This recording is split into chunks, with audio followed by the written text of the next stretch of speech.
I think it's important to point out, first of all, that Eric has more gray hair than that.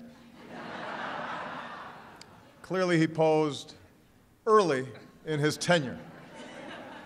But it's a remarkable likeness, a wonderful portrait. I am thrilled to be here, despite the fact that Eric is really just milking this departure thing for everything that it's worth. I mean, golly. I'm thrilled to be at DOJ with all of you today, to celebrate a great friend and a great public servant. Somebody who's led this department with integrity and, along with all of you, made our nation more free and more just. Our Attorney General, Eric Holder.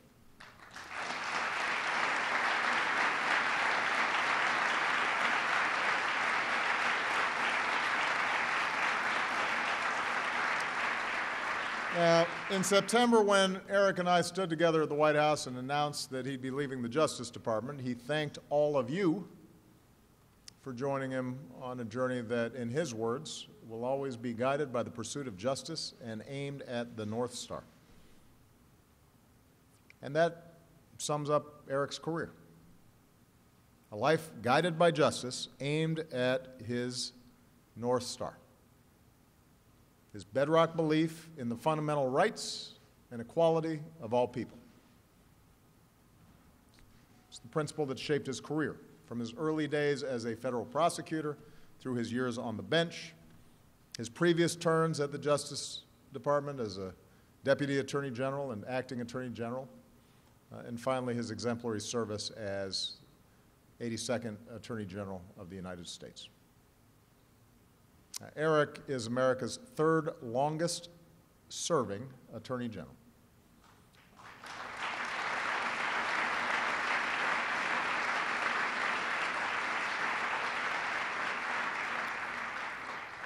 I know it felt even longer.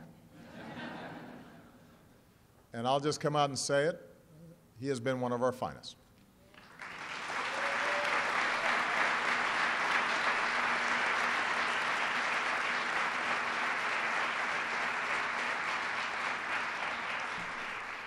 Hundreds of terrorism convictions, the largest mafia takedown in history, billion-dollar financial fraud cases, long overdue reforms to our criminal justice system.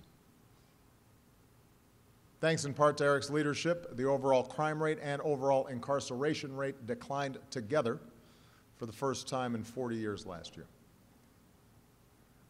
And then there's all that Eric's done to restore what he calls the conscience of the nation, our Civil Rights Division. And as many of you know, Eric has a personal connection to that office.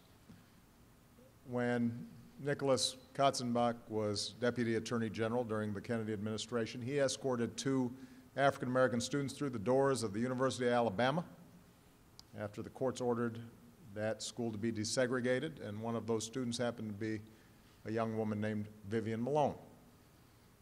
And her younger sister, Sharon, eventually became an accomplished and renowned doctor and married a promising young lawyer, somewhat below her standards, named Eric Holder. So if you ever wondered why Eric has Katzenbach's portrait hanging in his office, that's why. Under Eric's watch, this department has relentlessly defended the Voting Rights Act and the right to vote, pushed back against attempts to undermine that right. He's challenged discriminatory state immigration laws that not only risked harassment of citizens and legal immigrants, but actually made it harder for law enforcement to do their job. He's brought record number of prosecutions for human trafficking and hate crimes, and resolution to legal disputes with Native Americans that had languished 4 years. Several years ago, Eric recommended that our government stop defending the defense of Marriage Act, because he wants our country to be a place where love is love and where same-sex marriage is recognized on the federal level and same-sex couples can receive the same federal benefits as anybody else.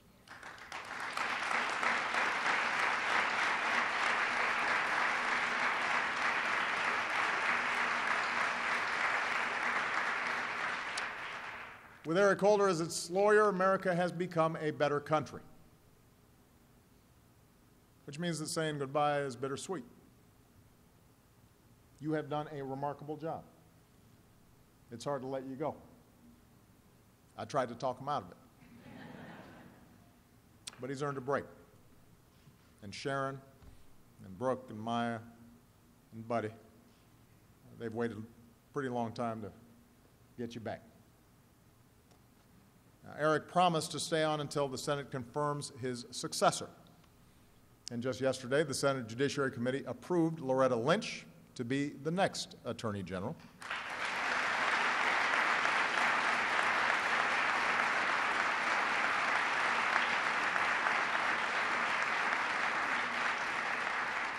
Once the entire Senate confirms her, and she's finally allowed to get to work, I know that she is going to do a superb job.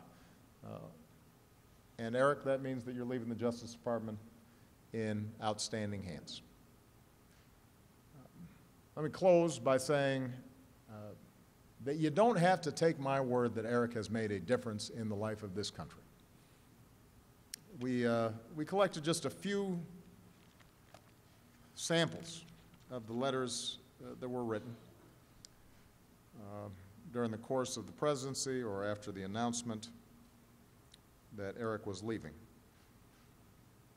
Never in my lifetime, read one letter from an older American in Michigan, can I remember any Attorney General of the United States that has done so much for our country and all its citizens. A woman in California wrote, Eric Holder was the best U.S. Attorney General ever. When people complain about you, that means you're doing something right. He will truly be missed. A Kentucky man wrote to say, we thank you, Mr. Holder, for your unwavering passion in pursuit of your honorable vision. You made a difference.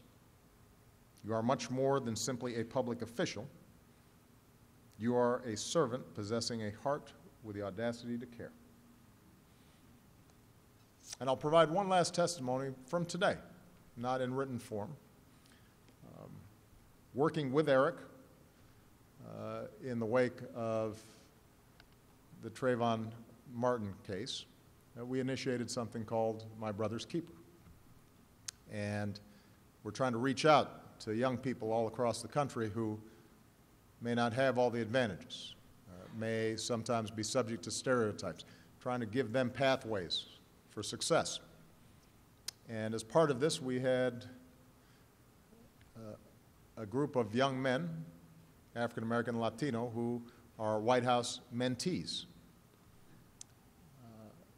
drawn from this local area. And today we had dinner, or lunch.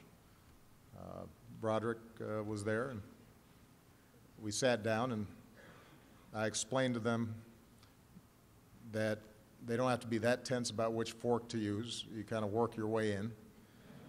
That when I had dinner with the Queen of England, I seemed to do okay with just that basic rule and not eating with my mouth open.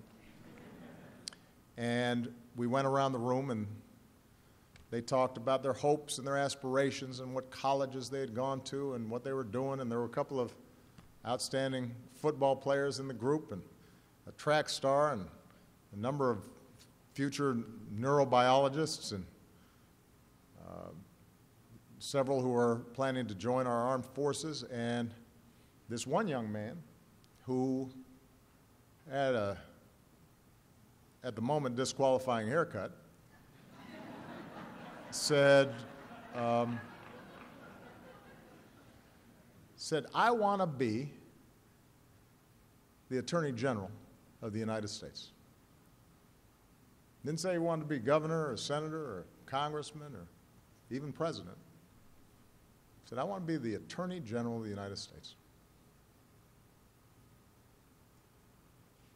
And I think about all young people out there who have seen you work and have been able to get just an innate sense, without knowing you personally, that you're a good man. And, you know, having good men in positions of power and authority who are willing to fight for what's right, that's a rare thing. That's a powerful thing. It's something that shapes our future in ways we don't even understand. We don't always imagine. It made me very proud. So, Eric, your country thanks you for your honorable vision and your unwavering passion, and, as the gentleman from Kentucky said, your audacity to care. Michelle and I thank you for being a friend and partner throughout this incredible journey, and to all the men and women of the Department of Justice, thank you for your extraordinary service on behalf of the American people. With that, it's my pleasure to introduce my friend, Attorney General Eric Holder.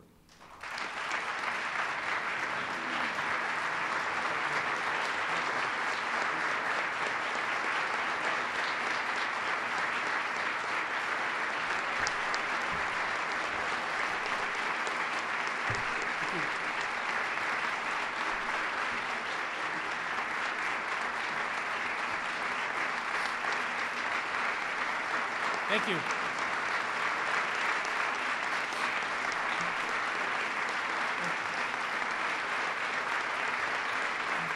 Thank you.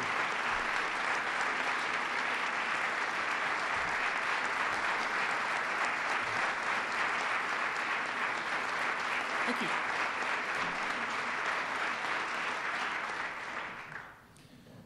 Before I begin my remarks, I want to do something that's pretty risky, which is to recognize somebody at the risk of not recognizing a whole bunch of other people to whom I owe so much. But Senator Patrick Leahy is here. And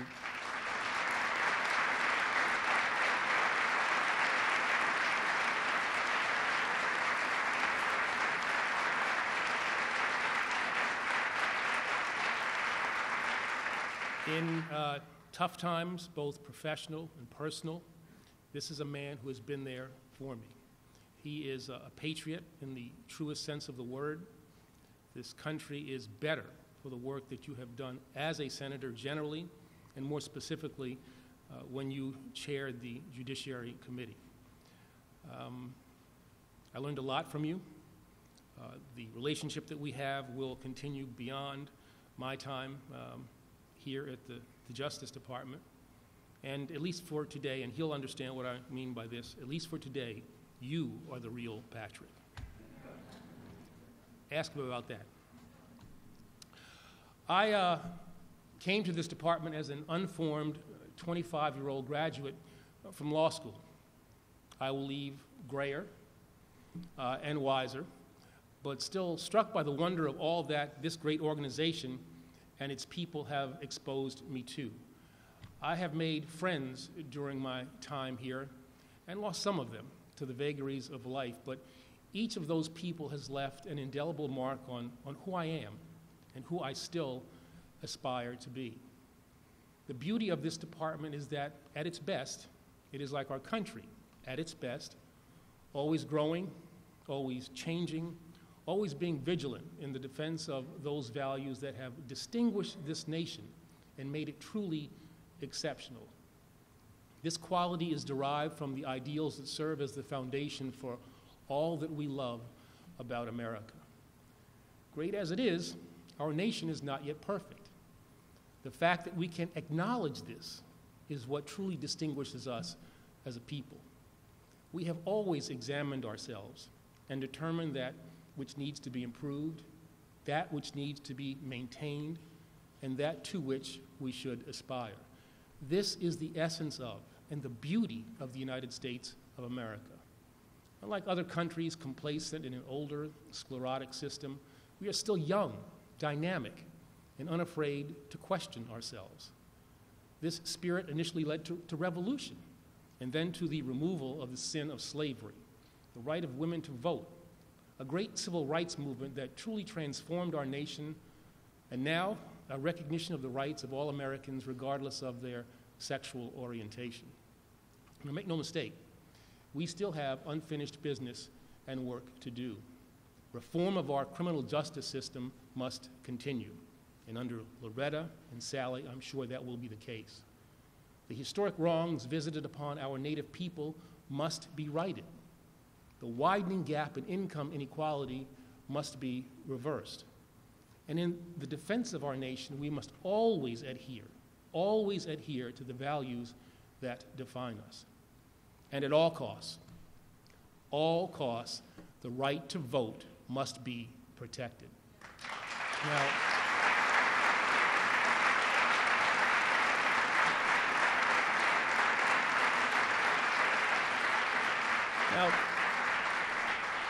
that list may seem daunting, but if we are true to who we are as Americans, no problem is too big, no issue insurmountable.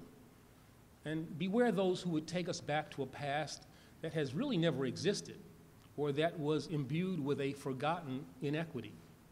Our destiny as Americans is always ahead of us. Our gaze is always focused on the horizon.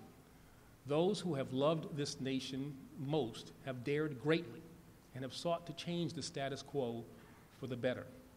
The Founding Fathers, who never let it be forgotten, they chose revolution rather than accept an unjust status quo. Lincoln, Frederick Douglass, Teddy Roosevelt, FDR, Garvey, Susan B. Anthony, Margaret Sanger, Jackie Robinson and Branch Rickey, John Lewis and Dr. King, JFK and LBJ, Vivian Malone, Harvey Milk, Barack Obama.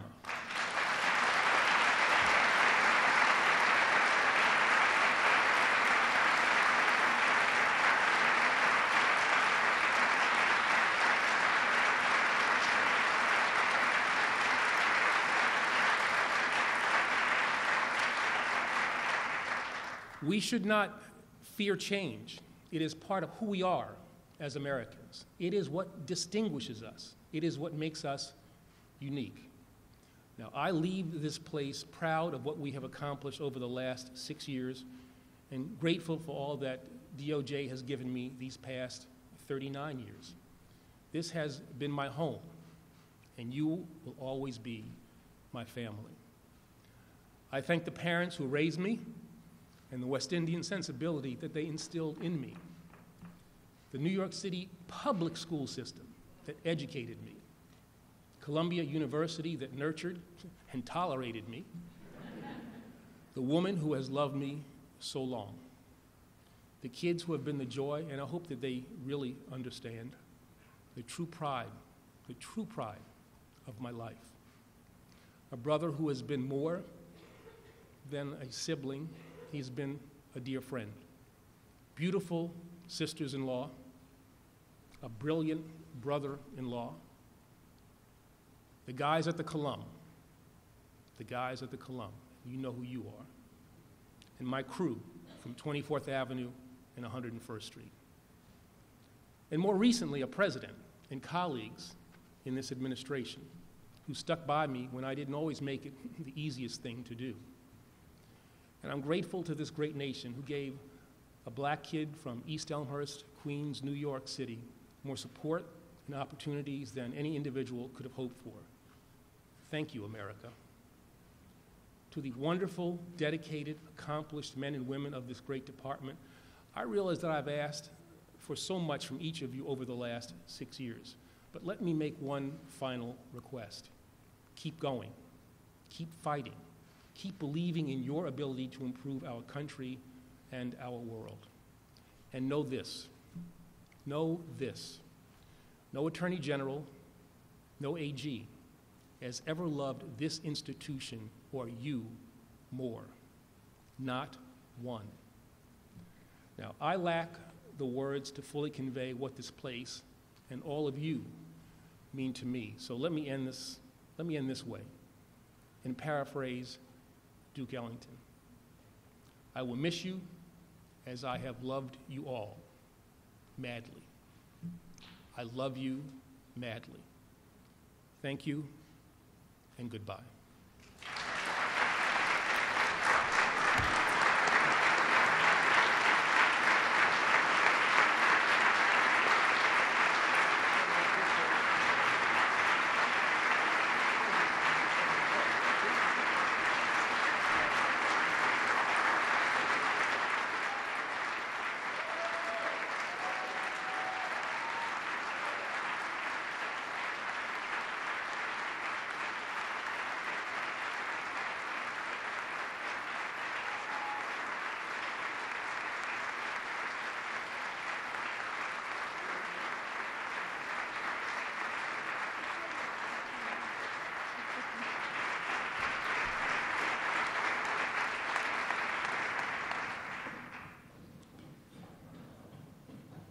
Mr. Attorney General, I know that we promised you that there would only be one speaker for today's event, and there's only going to be one speaker.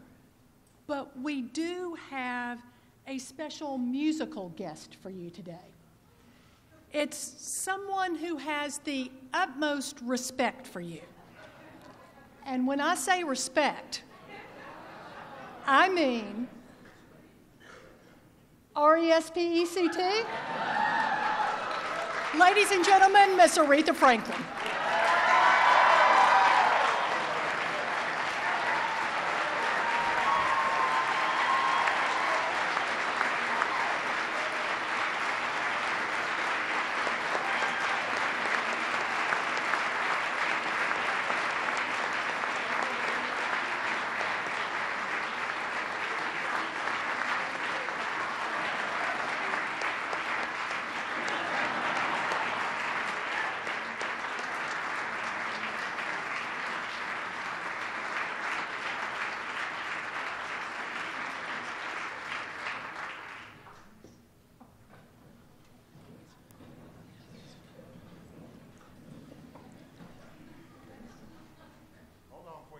Okay. Thank you. There you go. Okay.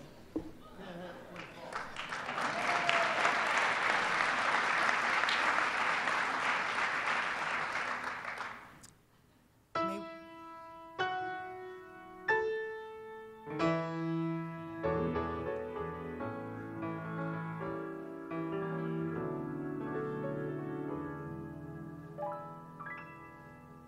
Oh, beautiful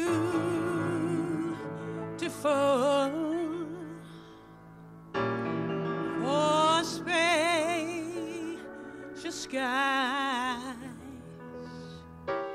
for amber waves of grain, for purple mountains' majesty above the fruited plains.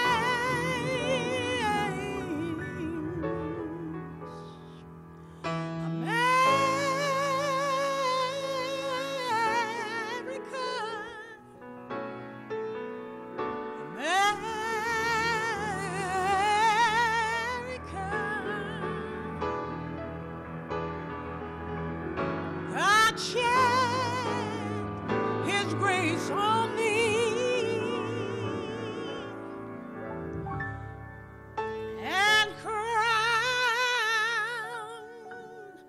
thy goods with brotherhood from sea to shining sea.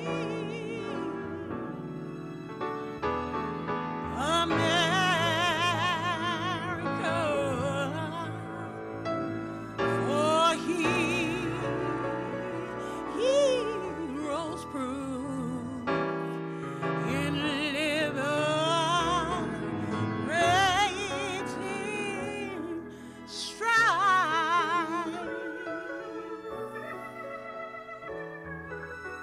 For more than self, thy country love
God bless and keep you as you go forward and in all of your endeavors.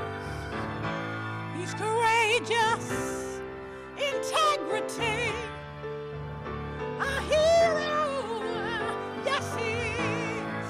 He's a champion, he's a warrior, yes he is.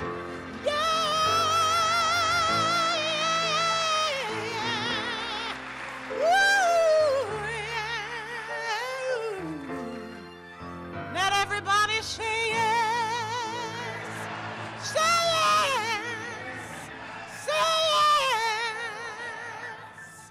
Thank you.